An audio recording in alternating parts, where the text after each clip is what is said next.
Today on World Famous Foods, we're doing a Caprese salad. Check us out.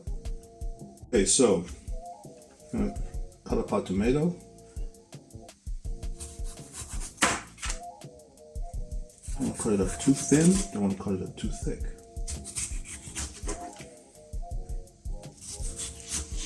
Okay, so as you know, our Caprese salad comprises of tomatoes, mozzarella cheese, and basil.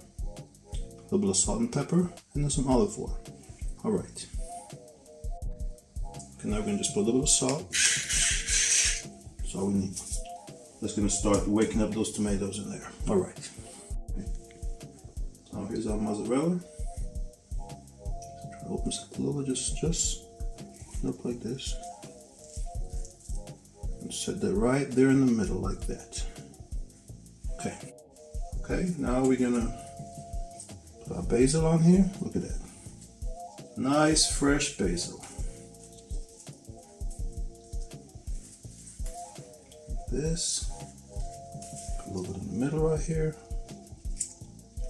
As you can see, so far we got the colors of the flag of Italy. Now we just drizzle some olive oil on here. Look at that.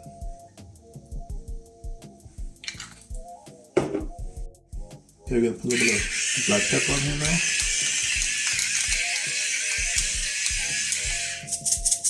There we have it, folks. Here's our Caprese salad, world famous food style.